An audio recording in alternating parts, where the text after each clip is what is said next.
লাহাবাড়ির রহস্য। কলকাতা শহরের একেবারে প্রান্তে গড়িয়ার দিকে একটি পুরনো দোতলা বাড়ি দাঁড়িয়ে আছে বহু বছর ধরে। বাড়িটি একসময় বনেদি পরিবারের ছিল, লাহাবাড়ি। আজ সেই বাড়ির সামনে দাঁড়ালে যে কারোর মনে হবে সময় এখানে থমকে গেছে।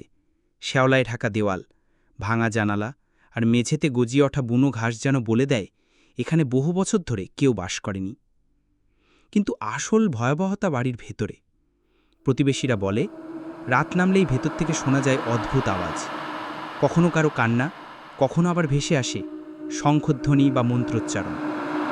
কেউ কেউ দাবি করে তারা নিজের চোখে দেখেছে জানালার ফাঁক দিয়ে সাদা শাড়ি পরা এক মহিলা দাঁড়িয়ে আছে। কিন্তু বাড়িতে তো থাকারই কথা কারো না।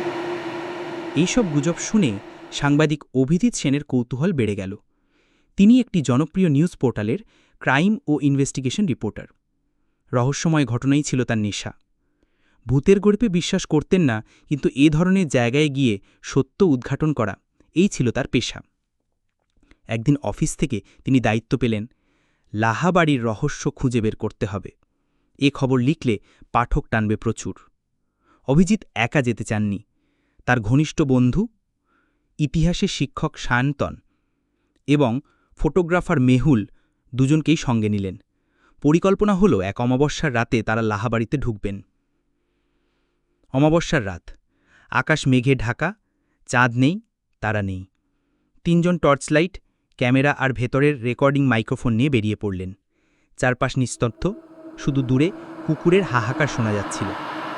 বাড়ির গেট অনেকটা ভাঙা, মরচে ধরা লোহার ভাঁক দিয়ে তারা ঢুকে পড়লেন। ভেতরে ঢুকতেই এক অদ্ভুত গন্ধ নাকে এলো। পচা কাঠ, পুরনো দেওয়াল আর ভেজা মাটির গন্ধ যেন মিশে এক ধরনের ঘিনঘিনে অনুভূতি তৈরি করছে। এখানে সত্যি কেউ থাকে না? মেহুল ফিসফিস করে বলল। অভিজিৎ হাসল। সব গুজব, তবে আজ আমরা জানব আসল সত্য। সায়ন্তনের কণ্ঠে একটু দ্বিধা। লোকজন বলে এই বাড়ির মালিকের মেয়ে পূজা রাতে নিখোঁজ হয়েছিল, তারপর থেকেই এই অশুভ ঘটনাগুলো। অভিজিৎ পাত্তা দিলেন না। তিনি ক্যামেরা অন করে রেকর্ড শুরু করলেন। দোতলার সিঁড়ি বেয়ে উঠতেই কর্মর শব্দ হল। মেঝেতে পায়ের চাপ পড়ার সাথে সাথে ধুলো উড়ে যাচ্ছে। দেওয়ালের কোণায় অন্ধকার, সেখানে মাকড়সার জাল। বাতাস নেই, তবু খোলা জানালার পর্দা যেন হালকা দুলছে। তারা একটা বড় ঘরে ঢুকলেন, হয়তো একসময় ড্রয়িং রুম ছিল। দেওয়ালে ভাঙা ফটোফ্রেম ঝুলছে, এক তরুণী মেয়ের ছবি। ম্লান হয়ে গেলেও বোঝা যায় মেয়েটি সুন্দরী, সাদা শাড়ি পরে বসে আছে। মেহুল ক্যামেরা তুলে ছবি তুলতে শুরু করল। হঠাৎ সে থমকে গেল। দেখেছ, ছবির মেয়েটার চোখ যেন আমাদের দিকে তাকিয়ে আছে। অভিজিৎ বিরক্ত হয়ে বলল, আরে ওসব ইলিউশন, আলো ছায়ার খেলা। কিন্তু সায়ন্তন ছবির দিকে তাকিয়ে ফিসফিস করে বলল, এটা কি সেই নিখোঁজ হওয়া পূজার ছবি? ঠিক তখনই ঘরের ভেতর দিয়ে যেন ঠান্ডা হাওয়া বয়ে গেল, অথচ সব জানালা বন্ধ। একটা হাহাকার মিশ্রিত আওয়াজ ভেসে এলো করিডোরের দিক থেকে। তিনজন একে অপরের দিকে তাকালেন। চলো দেখি। অভিজিৎ টর্চ জ্বালিয়ে এগোলেন। করিডোরটা লম্বা, দেওয়ালে রং উঠে গেছে। দূরে একটা ঘর আধো খোলা। দরজা ঠেলে ভেতরে ঢুকতেই হঠাৎ থাম! দরজাটা প্রচণ্ড শব্দ করে নিজে থেকেই বন্ধ হয়ে গেল। মেহুল চমকে উঠল, কে বন্ধ করল? অভিজিৎ টর্চের আলো ঘোরালেন, কিন্তু ভেতরে কেউ নেই। শুধু একটা ভাঙা খাট, ধুলো জমা। খাটের পাশে মাটিতে কালির ছোপের মতো দাগ। সায়ন্তন নিচু হয়ে দাগটা দেখতে গেল, হঠাৎ ফিসফিস আওয়াজ কানে এলো, ফিরিয়ে দাও, আমাকে ফিরিয়ে দাও। সে ভয় লাফিয়ে উঠল। তোমরা শুনলে কেউ কথা বলল? কিন্তু অভিজিৎ মাথা নেড়ে বললেন, ভ্রম। তবুও ঘরের ভেতরের পরিবেশ ভারী হয়ে উঠল। টর্চের আলো কাঁপছে যেন। তারা যখন ঘর থেকে বেরোতে যাবে, তখন মেহুল হঠাৎ চিৎকার করে উঠল, ওদিকে, ওদিকে দেখো! করিডোরের শেষ প্রান্তে অন্ধকারে দাঁড়িয়ে আছে সাদা শাড়ি পরা এক মহিলা। মুখে স্পষ্ট দেখা যাচ্ছে না, চুল ঝুলে আছে ভ্রাম্যে। সে স্থির দাঁড়িয়ে আছে, কিন্তু শরীর কাঁপছে হালকা। অভিজিৎ অবাক হয়ে গেলেন। মেহুল ক্যামেরা তুলতেই ফস করে আলো নিভে গেল। ক্যামেরা, টর্চ সবকিছু একসাথে বন্ধ হয়ে গেল। অন্ধকারে শুধু ভেসে এলো মহিলার পায়ের নুপুরের শব্দ। টিং টিং ধীরে ধীরে এগিয়ে আসছে তাদের দিকে। সায়ন্তনের বুক ধরফর করছে। সে অভিজিতের হাত আঁকড়ে ধরল। এটা মানুষ নয়, বিশ্বাস করো, এটা মানুষ নয়। অভিজিৎ মুখ শুকিয়ে গেলেও বললেন, আমরা এখানে সত্য জানতে এসেছি, ভয় পেলে হবে না। তখন হঠাৎ করিডোরের ভেতরে এক তীব্র চিৎকার ধ্বনিত হলো, ফিরে যাও! শব্দটা এত জোরে এলো যে তাদের কানে তালা লেগে গেল। দরজা হঠাৎ খুলে গেল ঝড়ের বেগে। তারা তিনজন হোঁচট খেয়ে সিঁড়ির দিকে দৌড়ে দিলেন। বাড়ির বাইরে এসে তারা হাঁপাচ্ছিলেন। চারপাশ শীতল বাতাস, কিন্তু ভেতর থেকে এখনও শোনা যাচ্ছে ফিসফিসানি। অভিজিৎ কাঁপা গলায় বললেন, আমি কিছুতেই মানতে চাই না যে এটা ভূত, কিন্তু আমাদের ক্যামেরা, টর্চ সব কিছু একসাথে নষ্ট হয়ে গেল কিভাবে? মেহুল ক্যামেরা খুলে দেখল, মেমোরি কার্ড পুড়ে গেছে। অসম্ভব, এমনটা হতে পারে না। সায়ন্তনের চোখে আতঙ্ক। আমি নিশ্চিত এই বাড়িতে কিছু অশরীরী আছে, আর সেই মেয়েটির আত্মা হয়তো এখানেই আটকে আছে। অভিজিৎ কিছু না বলে বাড়ির দিকে তাকিয়ে রইল। জানালার ফাঁক দিয়ে আবার দেখা গেল সাদা শাড়ি পরা সেই মেয়েটি দাঁড়িয়ে আছে। এবার তার ঠোঁটে একরকম বিকৃত হাসি। বাড়ি থেকে পালিয়ে আসার পর তিনজনেই প্রায় কেঁপে উঠছিলেন। রাত তখন প্রায় 1টা। চারপাশ নিস্তব্ধ, কিন্তু বাতাসে যেন অদৃশ্য ভারী চাপ। মেহুল একদম কথা বলছিল না, শুধু বারবার ক্যামেরার মেমোরি কার্ড দেখে যাচ্ছিল। কিভাবে এতটা পুড়ে গেল যে ব্যবহার করার অযোগ্য হয়ে গেল, এটা সে কিছুতেই বুঝতে পারছিল না। অভিজিৎ দাঁত চেপে বলল, এভাবে পালিয়ে গেলে হবে না। আমরা সাংবাদিক, তদন্তকারী, সত্য খুঁজে বের করাই আমাদের কাজ। ভয় পেলেই সব শেষ। কিন্তু সায়ন্তন কাঁপা গলায় বলল, আমি জানি না তুই কি বলছিস, কিন্তু আমি যেটা দেখেছি সেটা মানুষ নয়, ওটা ছিল অন্য কিছু, একটা অভিশপ্ত আত্মা। অভিজিৎ কিছু না বলে চুপচাপ বাড়ির দিকে তাকালো। জানালার ফাঁকে আলো জ্বলছে ক্ষীণ করে, যেন ভেতরে এখনো কেউ হাঁটাহাঁটি করছে। তারা একটু দূরে গিয়ে আবার শুনতে পেল এক অদ্ভুত শব্দ, কারো কান্না। ধীরে ধীরে যেন শব্দটা বাড়ছে, প্রথমে মৃদু, তারপর চিৎকারে পরিণত হলো। চলো আবার ঢুকবো, অভিজিৎ দৃঢ় গলায় বলল। মেহুল ভয়ে চুপ। সায়ন্তন বলল, তুই পাগল নাকি, আবার ভেতরে যাবি? অভিজিৎ বলল, যদি আমরা সত্যি কিছু প্রমাণ চাই তাহলে ঢুকতেই হবে, অন্ততপক্ষে সেই মেয়েটির আসল কাহিনী জানতে হবে। অনিচ্ছা সত্ত্বেও তার আবার ভেতরে ঢুকল। বাড়ির ভেতরে ঢুকতেই আবার সেই ঠান্ডা হাওয়া বইতে লাগলো।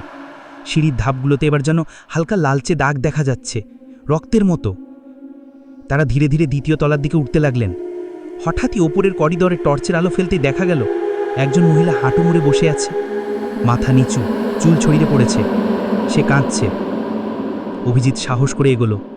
শুনুন, আপনি কে? আপনার নাম কি? মহিলা মুখ তুলল ধীরে ধীরে, কিন্তু মুখটা পুরোপুরি অস্বাভাবিক, চোখ ফাঁকা, কালো গহ্বরের মতো, ঠোঁট ছিঁড়ে গেছে। সে ফিসফিস করে বলল, আমাকে কেন ফেলে গেলে? সায়ন্তন এবং মেহুল একসাথে চিৎকার করে পেছনে সরে এলো। অভিজিৎ ভয়ে জমে গেলেও নিজের জায়গা থেকে নড়ল না। হঠাৎ মহিলা ধীরে ধীরে ভেসে উঠতে লাগলো মাটির ওপর থেকে। চুল বাতাসে ছড়িয়ে পড়ল, আর চোখ থেকে বেরোতে লাগলো কালো তরল। আলো নিভে গেল আবার। ঘটনাটা যতই ভয়াবহ হোক না কেন, তারা এবার একটু ঘরে ঢুকে লুকোলো। ঘরটা ছিল অনেক পুরনো লাইব্রেরি, চারদিকে ছেঁড়া বই, টেবিল উল্টে আছে। সেখানে হঠাৎ সায়ন্তনের চোখে পড়ল একটি ধুলোমাখা ডায়েরি। সে তা খুলল। ভেতরে লেখা, আমার নাম পূজা লাহা। বাবা আমাকে জোর করে বিয়ে দিতে চাইছেন। আমি রাজি নই। কাল রাতে পালিয়ে যাওয়ার চেষ্টা করব। যদি ফিরে না আসি তবে বুঝবে আমি এই বাড়ির অন্ধকারই আটকে গেছি। সবাই স্তব্ধ হয়ে গেল। এটাই সেই পূজা যে হারিয়ে গিয়েছিল। অভিজিৎ বলল, মানে মেয়েটি বিয়ে না চাওয়ায় খুন হয়েছিল, আর সেই আত্মায় আজই বাড়িতে ঘুরে বেড়াচ্ছে? ঠিক তখনই ডায়েরির পাতার উপরে একটা রক্তের ফোঁটা পড়ল। সবাই উপরে তাকালো। সিলিং ভেদ করে টপ টপ করে কিছু ঝরছে। রক্ত নাকি অন্য কিছু? তারা বেরিয়ে আরেকটা ঘরে ঢুকল। সেটি মনে হয় একসময় পূজার ব্যক্তিগত ঘর ছিল। ভেতরে এখনও রাখা আছে ভাঙা আয়না, পোড়া পুতুল, আর এক কোণে কাঠের ট্রাঙ্ক। মেহুল কাঁপতে কাঁপতে ট্রাঙ্ক খুলল। ভেতরে মাটি দেওয়া একটা কঙ্কাল। কঙ্কালের গলায় ঝুলছে লাল রঙের ওড়না। সায়ন্তন ফিসফিস করে বলল, এটাই পূজা, ওকে মেরে এখানেই লুকিয়ে রাখতে হয়েছিল। হঠাৎ কঙ্কালটা নড়ে উঠল। গলার হাড় কটমট শব্দ করে উঠে গেল। সবার চোখের সামনে সেই কঙ্কাল ধীরে ধীরে মাংস বজিয়ে পূজার ভৌতিক রূপ নিতে লাগল। সে হাত বাড়িয়ে দিল, আমাকে ফিরিয়ে দাও। তার কণ্ঠ এত শীতল যে ভয় মেরুদণ্ড বরফ হয়ে গেল তিনজনের। মহিলা হঠাৎ চিৎকার করে উঠল। জানালার কাঁচ ভেঙে পড়ল একসাথে। বাতাস ঝড়ে রূপ নিল। ঘরের জিনিসপত্র উড়ে আসতে লাগলো তাদের দিকে, বই, চেয়ার, ভাঙা কাঁচ সব। মেহুলের হাত কেটে গেল কাঁচের টুকরোয়, রক্ত ঝরতে লাগলো। পূজার আত্মা তখন রক্তের দিকে তাকিয়ে বিকট হাসি দিল। সায়ন্তন অভিজিৎকে টেনে বলল, এখান থেকে বেরোতে হবে এক্ষুনি। তারা দৌড়ে সিঁড়ির দিকে নামতে লাগলো, কিন্তু সিঁড়ির মাঝখানে দাঁড়িয়ে আছে আবার সেই সাদা শাড়ি পরা মহিলা। এবার তার চোখের আগুনের মতো লাল জ্বালা। কোথায় যাবে? তোমরা সবাই আমার সাথে থাকবে। তার কণ্ঠে গর্জন, আরেকবার চারদিক অন্ধকার থেকে গেল। অভিজিৎ হঠাৎ অনুভব করল সে আর এই পৃথিবীতে নেই। চারপাশে শ্মশানের মতো জায়গা, ধোঁয়া, আগুন আর শোকের শব্দ। সে দেখল মাটিতে শুয়ে আছে অনেক লাশ, আর তাদের মাঝখানে দাঁড়িয়ে আছে পূজা, তার মুখ রক্তে ভরা, হাতে কাস্তে। সে বলছে, যারা আমার সত্য জানবে তারা বাঁচবে না। অভিজিৎ চিৎকার করে উঠল, তার চিৎকারে হঠাৎ দৃশ্য ভেঙে গেল। সে আবার ফিরে এলো ভাঙা বাড়ির সিঁড়িতে, কিন্তু বুক ধড়ফড় করছে অস্বাভাবিকভাবে। তিনজন তখন লাহাবাড়ির ভেতরে আটকা পড়ে গেল। দরজা এবং জানালা সব যেন অদৃশ্য শক্তিতে বন্ধ হয়ে গেছে। বাইরে যাবার কোনো রাস্তা নেই। সাদা শাড়ি পরা পূজার আত্মা সিঁড়ির ওপরে দাঁড়িয়ে আছে, তার চোখের আগুনের মতো লাল দুটি ঠোঁটে বিকৃত হাসি। অভিজিৎ বুক শক্ত করে বলল, আমরা তোমাকে ভয় পাই না, আমরা সত্য জানতে এসেছি। তোমাকে কষ্ট দেওয়া হয়েছিল, তাই না? পূজার আত্মা মুহূর্তে কাছে চলে এলো, তার শ্বাস যেন বরফের মতো ঠান্ডা। তোমরা আমার কষ্ট বুঝবে না, আমার আত্মাকে বন্দি করে রাখা হয়েছে, আমি মুক্তি চাই। তারপর হঠাৎ চারপাশে দেয়াল কাঁপতে শুরু করল, সিলিং থেকে ধুলো ঝরছে, মনে হলো পুরো বাড়ি ভেঙে পড়বে। হঠাৎ এক কোণে লুকানো ছোট্ট কাঠের বাক্স খুঁজে পেল সায়ন্তন। বাক্সে তালা, কিন্তু পুরনো। মেহুল লোহার রড দিয়ে সেটি ভেঙে ফেলল। ভেতরে পাওয়া গেল পুরো এক পুঁথি আর কিছু চিঠি। চিঠিগুলো পড়তেই সবার গা শিউড়ে উঠল। চিঠিতে লেখা, পূজা অন্য ধর্মের এক ছেলের প্রেমে পড়েছে। আমাদের মান সম্মান রাখার জন্য ওকে মেরে এই বাড়িতেই লুকিয়ে রাখতে হলো। দেহ লুকানো হলেও আত্মা শান্ত হয়নি, ও প্রতি রাতেই ফিরে আসে। চিঠি লেখা ছিল পূজার বাবার হাতে। মেহুল স্তব্ধ হয়ে বলল, মানে ওর নিজের বাবা মেয়েকে খুন করেছিল? সায়ন্তন কাপা গলায় বলল, তাই ওর আত্মা এতটা অশান্ত, আর এই বাড়ি অভিশপ্ত হয়ে গেছে। চিঠি পড়া শেষ হতে না হতেই চারপাশে কালো ছায়া ঘিরে ধরল, জানলার কাচ নিজেরাই ভেঙে পড়ল। পূজার আত্মা বিকট হাসি দিয়ে সামনে এলো, তোমরা জানলে, তাই তোমাদের আর যেতে দেব না। সে হাত তুলতেই মাটিতে আগুনের রেখা তৈরি হলো, সিঁড়ি যেন আগুনের দেয়াল হয়ে উঠল। মেহুল আতঙ্কে চিৎকার করে উঠল, আমরা মরে যাব। অভিজিৎ মরিয়া গলায় বলল, না, আমরা এভাবে মরব না। পূজা শোনো, তোমাকে হত্যা করা হয়েছিল এটা সত্যি, কিন্তু আমরা তোমার কাহিনী প্রকাশ করব। সারা দুনিয়া জানবে তুমি কেমন নিষ্ঠুরভাবে মরেছিলে। পূজা কিছুক্ষণের জন্য থেমে গেল, তার চোখে ঝলক এলো, হয়তো কোনো মানবিক বেদনা। কিন্তু পরক্ষণে সে চিৎকার করে উঠল, আমাকে মুক্তি দাও, না হলে কেউ বাঁচবে না। ডায়রিয়ার পুঁথি ঘেটে সায়ন্তন বুঝল একটা পুরনো তান্ত্রিক ক্রিয়া দিয়ে পূজার আত্মাকে মুক্ত করা সম্ভব। পুঁথিতে লেখা, যদি তার সত্য প্রকাশ করা যায় এবং তার হাড় মাটিতে গঙ্গার জলে ভাসানো হয়, তবে সে মুক্তি পাবে। কিন্তু সমস্যা হলো, হাড় তো এখনো বাড়ির ভেতরে ট্রাঙ্কে আছে। তারা আবার সেই ঘরে ফিরল। ট্রাঙ্ক খুলতেই দেখা গেল হাড়গুলো আগের মতো নেই। সেখানে দাঁড়িয়ে আছে পূজার রক্তাক্ত রূপ, এবার আরো ভয়ঙ্কর। সে এক ঝট্টায় মেহুলকে দেয়ালে ছুঁড়ে মারল। মেহুল অজ্ঞান হয়ে গেল। অভিজিৎ সায়ন্তন মরিয়া হয়ে ট্রাঙ্ক থেকে হাড়গুলো টেনে বের করল। ঠিক তখনই পূজার আত্মা তাদের ঘিরে ধরল। তার শরীর থেকে কালো ধোঁয়া বেরিয়ে চারপাশে ছড়িয়ে পড়ল। সায়ন্তন প্রার্থনার মতো করে বলতে লাগল, হে দেবী, আমাদের সাহায্য করুন, আমরা ওকে মুক্ত করতে চাই। অভিজিৎ টর্চের ভাঙা কাঁচ দিয়ে নিজের হাত কেটে কয়েক ফোঁটা রক্ত হাড়ের উপর ফেলল। পুঁথিতে লেখা ছিল, মানুষের রক্ত দিয়ে আত্মার আহ্বান করতে হয়। হাড়গুলো থেকে তীব্র আলো বেরোলো।